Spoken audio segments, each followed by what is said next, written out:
Salut les amis, aujourd'hui on se retrouve pour le problème 2316, Count Unreachable Pairs of Nodes in an Undirected Graph.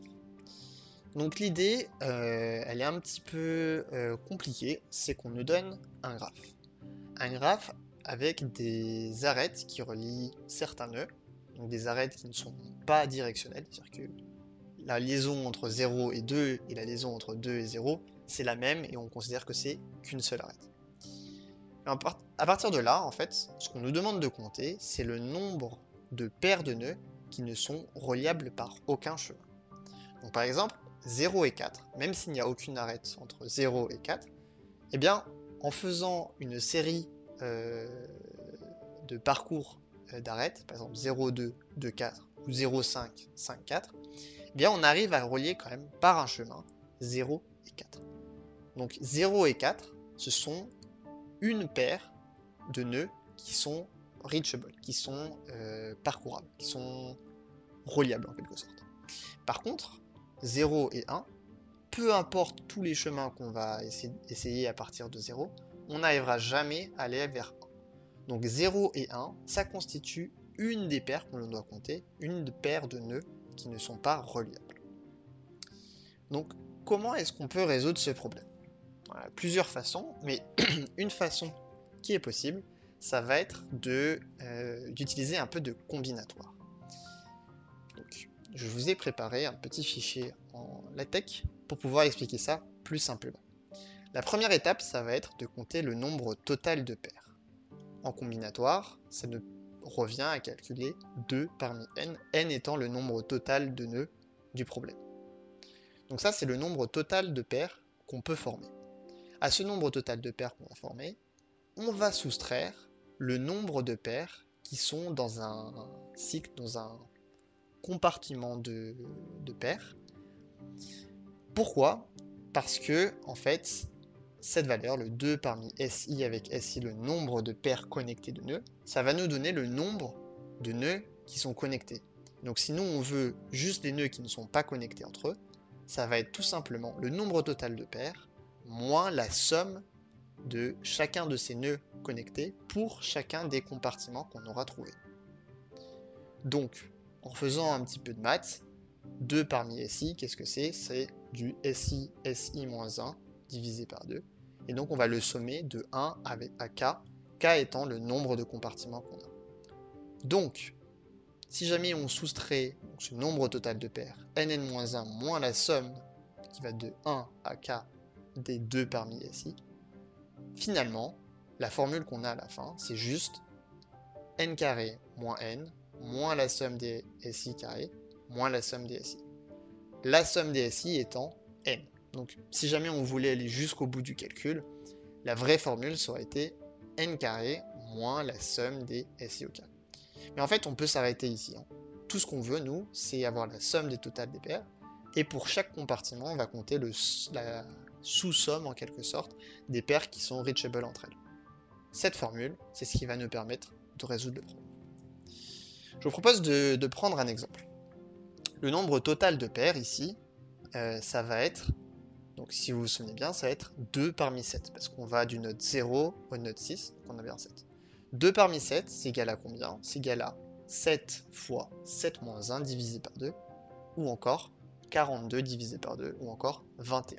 21, c'est le nombre de paires totales qu'on peut former entre chacun des nœuds.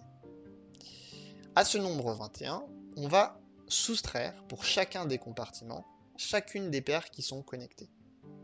Donc pour un compartiment de taille 4, on peut passer de 0 à 4, on peut relier 0 à 2, 0 à 5, etc. etc. La formule, c'est exactement un calcul du sous-problème. Comment on va calculer ça? Ça va être du 2 parmi la taille du compartiment. Le compartiment étant de taille 4, la formule, ça va être 2 parmi 4, ou encore 4 fois 3 divisé par 2, 12 divisé par 2, ça fait 6. Donc, à notre 21, on va enlever 6. Mais on a un deuxième compartiment qui relie 1 et 6. 2 parmi 2, ça vaut 1. Donc, in fine, notre résultat, ça va être 21, le nombre de paires totales, moins 6, qui sont le nombre de paires possibles entre chacun de ces nodes, si jamais on reliait comme ça avec une croix, eh bien 6 paires possibles. Et enfin, on enlève une paire en plus pour le compartiment 1,6. Donc 21 moins 6 moins 1, ça fait 21 moins 7, ou encore 14, qui est bien le résultat. On est content, et maintenant il suffit de le coder. Je vous propose de passer au code une fois qu'on a compris ça. Donc la première chose à faire, c'est d'initialiser une liste de voisins. Une fois qu'on l'a initialisée, il nous faut la remplir. Donc pour chaque arête dans la liste des arêtes disponibles, comment est-ce qu'on va populer la liste des voisins? Bah, pour chaque arête, par exemple l'arête 0, 1, on va dire que 1 est voisin de 0 et que 0 est voisin de 1. En pratique, comment est-ce qu'on dit ça? On dit que neighbors de edge 0, on va ajouter donc à la liste des voisins de 0, eh bien, la valeur de la paire correspondante. Donc dans 0, 1, edge 1, ça va correspondre à 1. Mais on doit également faire son complémentaire. Sous-entendu, à la liste des voisins de 1, on doit ajouter 0. Pour ça, on ajoute edge 0 à edge 1. Très bien, maintenant qu'on a ça, il nous faut la liste des nœuds qu'on a déjà visités. Donc, pour l'initialiser, il nous suffit de dire false fois n. Ce qui nous intéresse, nous, c'est d'avoir le nombre total de paires. Quelle est cette valeur? C'est 2 parmi n, ou encore n fois n-1 divisé par 2.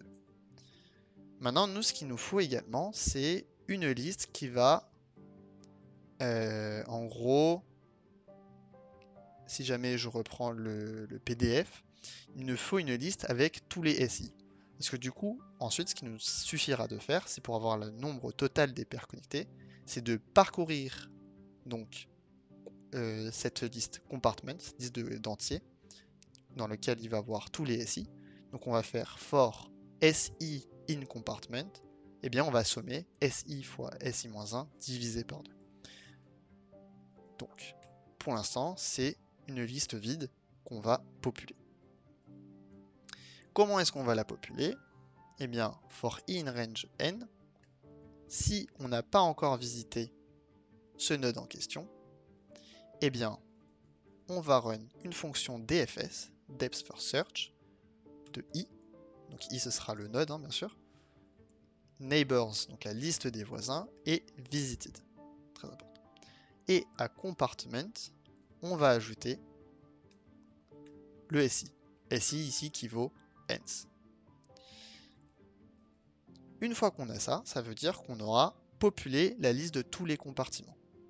Et bien, à partir de là, il nous suffit de, on va le faire en 2 étapes si vous voulez, compartment sum, qu'est-ce que ça va être? Ça va être la somme des i égale 1 à k de chacun des SI fois SI-1 divisé par 2. C'est la somme des 2 parmi SI. Donc compartment sum au début vaut 0. Et donc for SI in compartment, on va ajouter à compartment sum SI fois SI-1 divisé par 2. Remarquez que quand on fait une somme de 2 entiers consécutifs, 5 fois 4, ça nous donne les 20, sera toujours un nombre pair. Donc en fait ici on n'a pas besoin de faire du divisé par 2. Divisé par 2 il suffit. Par contre, cette valeur-là, ou encore total pairs, ces deux éléments-là, en Python, ce sont des floats. C'est pour ça que ici, je ne vais pas return juste total pairs moins la somme des paires connectées, compartment sum, mais je vais bien prendre la valeur entière de tout ça. Par exemple, imaginons, je veux retourner 0. J'ai pas envie de retourner 0.0, j'ai vraiment envie de retourner 0 tout court. C'est pour ça que ici, je convertis en entier, même si je n'ai pas de problème sur les valeurs en elles-mêmes. Une fois qu'on a compris ça, seule chose qui nous reste à faire, c'est de définir DFS. DFS prend quoi en argument? Self, parce que on est dans la classe solution. Il me faut le node qu'on parcourt, la liste des voisins et la liste des visited. Première chose à faire, c'est de dire que visited de node égale à true et d'initialiser l'answer à 1. Et donc, for neighbor in neighbors de node, if not visited neighbor, et bien à hence, je vais ajouter self.dfs de neighbor, neighbors et visited. Une fois que ça c'est fait, il me suffit de retourner l'answer. On vérifie que ça compile. Ça a l'air de bien compiler, donc on peut submit.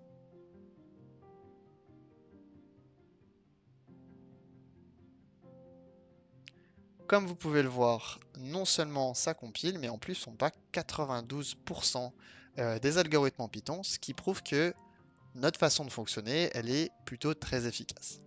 Je vous remercie d'avoir regardé cette vidéo et si elle vous a plu, n'hésitez pas à vous abonner. Salut!